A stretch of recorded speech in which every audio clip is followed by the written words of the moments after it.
اعوذ باللہ من الشیطان اللعین الرجیم بسم اللہ الرحمن الرحیم وبہ نستعین۔ محترم ناظرین و سامعین، انشاءاللہ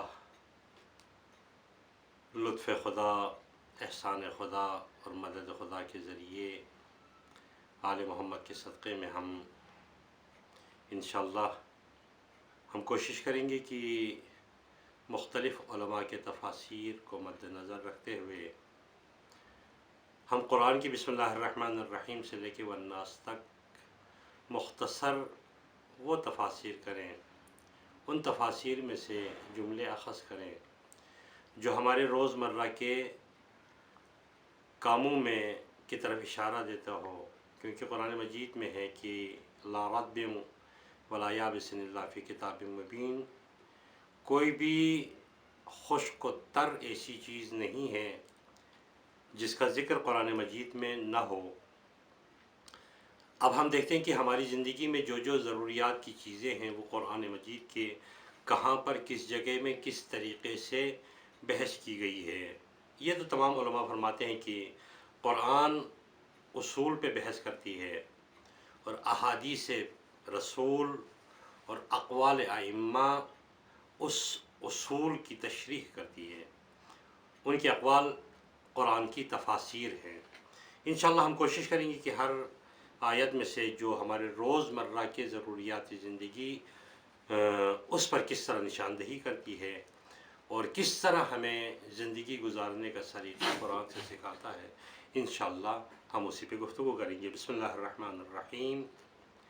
الحمد للہ رب العالمین الرحمن الرحیم مالک یوم الدین ایاک نعبد و ایاک نستعین اہدنا الصراط المستقیم صراط الذین انعمت علیہم غیر المغضوب علیہم ولا الضالین۔ یہاں پر خداوند عالم نے قرآن کی ابتدا میں شروع کیا اپنے نام سے۔ تمام جو علم ادبیات جانتے ہیں وہ جانتے ہیں کہ لفظ با بہت سارے معانی میں استعمال ہوتا ہے، ان میں سے ایک معنی ہے استعانت، یعنی مدد لینا۔ یہاں پر بھی قرآن مجید کی 114 صورتوں میں 113 صورتیں ایسی ہیں جس کی ابتدا بسم اللہ الرحمن الرحیم سے ہوتی ہے، سوائے سورہ توبہ کی، کیونکہ تو سورہ توبہ منافقین سے اعلان جنگ ہے، تو باقی تمام جتنی بھی صورتیں ہیں وہ بسم اللہ سے اور شروع ہوتی ہیں۔ یہاں پر ایک دو تین اشکال یہ ہیں کہ کیا بسم اللہ قرآن کے صورتوں کا جز ہے یا صرف ابتدا میں دعائیہ جملہ ہے یا جزء قرآن نہیں ہے؟ اگر جزء قرآن ہے تو قرآن میں کسی بات کی تکرار نہیں ہونی چاہیے، اور بسم اللہ میں بار بار اسی جملے کا تکرار ہے۔ اگر جز ہے تو تکرار ہے، اگر جز نہیں ہے تو پھر یہ کیوں بسم اللہ کی ہر صورت کی ابتدا بسم اللہ سے کیوں ہے؟ مختصراً پہلی بات تو یہاں پر ہر کام، جب بھی کوئی کام کیا جاتا ہے اور بالخصوص ایسا کام جس کی اہمیت ہو، تو ہم وہ کام کسی ایسے فرد کی طرف منسوب کر دیتے ہیں جو صاحب عزت ہو، جس صاحب توانا ہو، جو اس کام میں مدد کر سکے۔ مثال کے طور پر ہمارے بڑے بڑے دفاتر میں، کاروبار میں جب کسی کاروبار کا ابتدا کرتے ہیں تو کسی وزیر کو بلایا جاتا ہے، کسی مکان کا ابتدا کریں گے تو کسی باعمل شخص کو، عالم کو بلایا جاتا ہے، کسی مسجد کی ابتدا کریں گے تو کسی عالم کو بلایا جاتا ہے۔ اسی طرح جو بھی اس فیلڈ سے ریلیٹڈ ہو، ہم اس کو بلا کے، کسی بڑے شخص کو بلا کے اس کے نام سے ہم کام کی ابتدا کرتے ہیں۔ آپ نے بڑے بڑے کاموں میں افتتاح کا بورڈ دیکھا ہوگا۔ اس لیے خداوند عالم نے فرمایا کہ جب بھی تم کوئی کام کرو کسی بڑے کا نام لینا ضروری ہے، اس کے نام سے منسوب کرو۔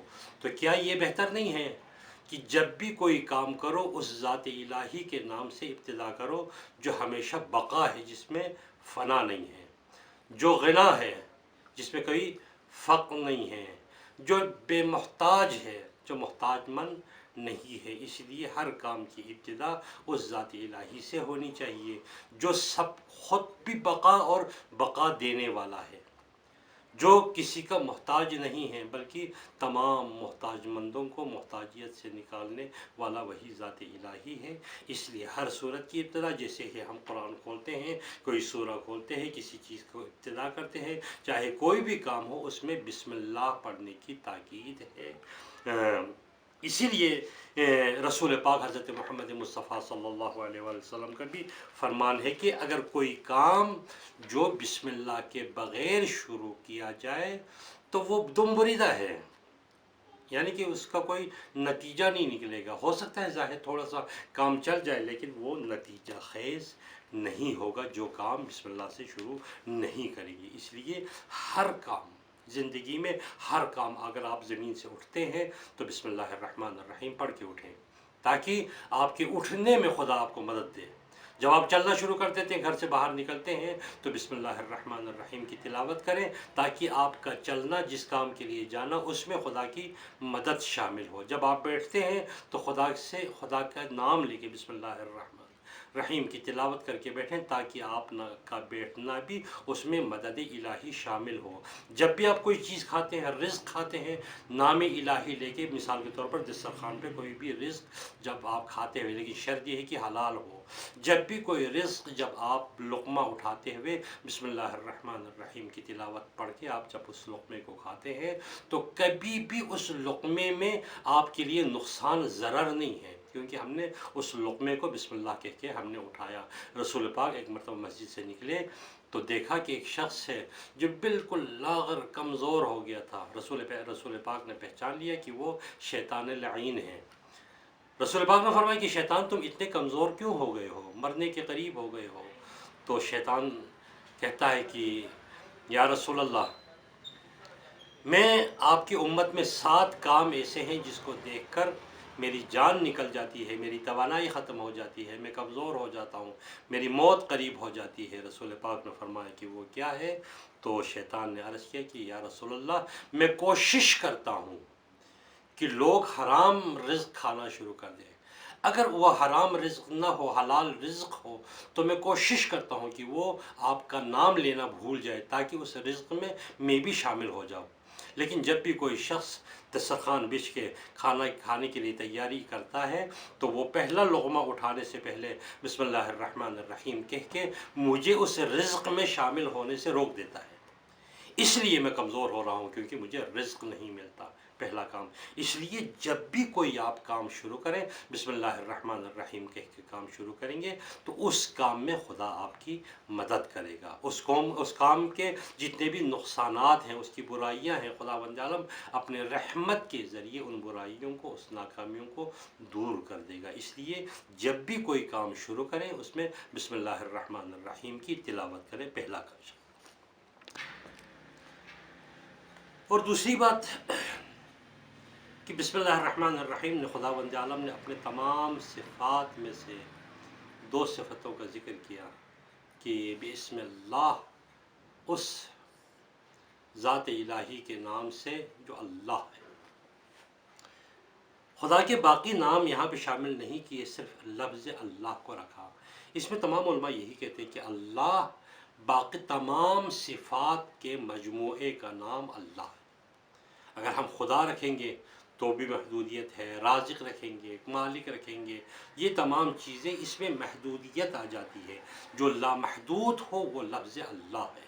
جب آپ بسم اللہ، میں اللہ کے نام سے شروع کرتا ہوں، جب لفظ اللہ کہیں گے اس میں رازق بھی آتا ہے، اس میں مالک بھی آتا ہے، اس میں رحیم بھی آتا ہے، اس میں رحمان بھی آتا ہے، اس میں مالک بھی آتا ہے۔ تمام صفات، تمام اسماء الہی کا مجموعہ جو تمام لحاظ سے مکمل ہو اسے اللہ کہتے ہیں۔ باقی مثال کے طور پر خدا دوسرا ہو سکتا ہے، رازق دوسرا ہو سکتا ہے، مالک دوسرا ہو سکتا ہے، بہت یہ جتنے بھی ہیں اس میں دوسرا ہو سکتا ہے، مثال کے طور پر خلق کرنے میں اصل خالق تو خدا کی ذات ہے، لیکن ماں باپ کا بھی حصہ ہے۔ رزق دینے میں خدا رازق حقیقی ہے، لیکن بہت سارے دوسرے بھی وسیلے ہیں۔ لیکن لفظ اللہ ایسا ہے جس میں کوئی دوسرا شریک نہ ہو، اس لیے لفظ اللہ کا نام لیا گیا ہے۔ میں اس رب کے، اس اللہ کے نام سے شروع کرتا ہوں جو تمام طاقتوں پر حاوی ہے۔